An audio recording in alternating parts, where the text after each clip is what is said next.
Alrighty, the moment of truth. I got this LS4 on the stand here, and just as I had suspected, and my dad actually had suspected, there is a spun rod bearing, which does not look so good. So one of you guys commented that you wanted to know like what the dimensions were from the front of the pulley on the LS4 to the back of the block.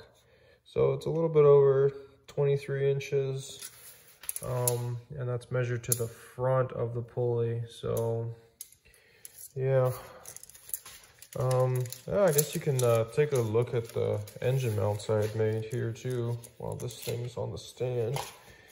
So it's just a steel plate that's mounted to the engine block. The LS4, one of the other oddities is that it has the whole offset, and it has this one here, which I didn't really realize. I had designed these mounts in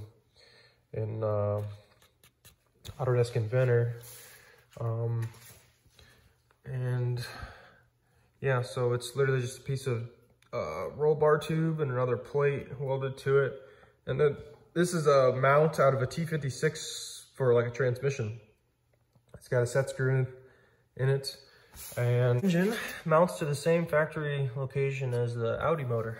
So some of the other stuff I need to work on is this shift linkage. So when I bought this transmission, it didn't come with the shift linkage on it.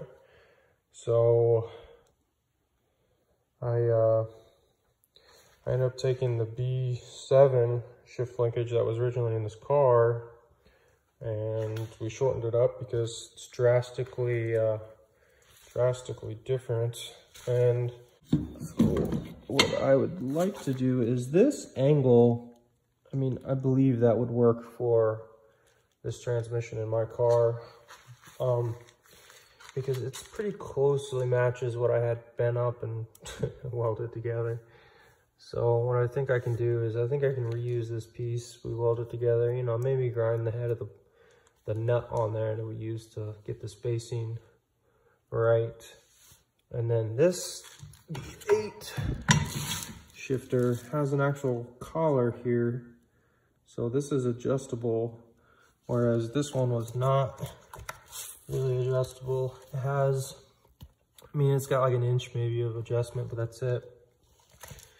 So this one should be, I should be able to shorten it up to match kind of the length of this, and that'll kind of take care of this nastiness, make it a little more reliable. This nut here was actually hitting the transmission tunnel, preventing me from going in. Oh, which gear was it? I think it was 56. So that needs to be taken care of. I need to replace the slave cylinder. I mean, like I said in the last video, I'm not really sure what I'm going to do about the starter. I mean, for now, I guess I'm going to rock that. But I'm not sure if I could maybe make like an offset starter to have it, you know, just make this part purely mechanical, modify, like make a different housing, and maybe cannibalize 2 of these things and design like an offset for that thing. So we'll see. What? Oh, I didn't even mention this in the last video. The crank sensor. Oh, let me show you this. So this is the LS crank sensor that I had basically chopped it in half and crimped some terminals to it and epoxied it to kind of keep it in place. I did this because that starter is sitting like literally right next to this damn thing. So long term, I'm not sure if I could find something else more like off the shelf, like a cam sensor or something else that might actually still work, produce the right signals. But yeah, that's a problem because obviously I've got this just crimped to my harness here, which is not ideal because obviously these things go bad. all of my coolant hoses. Ideally this output from the water pump goes directly up into the radiator and tees off to smaller line. So it encourages flow that way, because obviously I'm necking this down and then bringing it back up. So it should just be 1-to-1.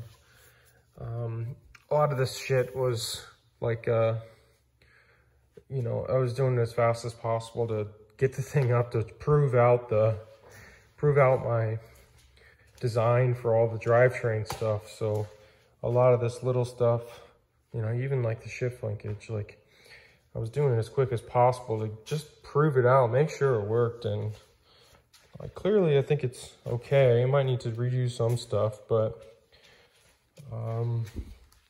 bell housing adapter, like, it's all good. The flywheel's all good. The only thing I want to maybe look at is that crank adapter. I didn't really look at this too closely. This was the transmission mount. This is just like a steel plate that I bent up, and my dad helped me reinforce and weld it back together. Yeah, I never really mentioned this, but like, huge shout out to my dad.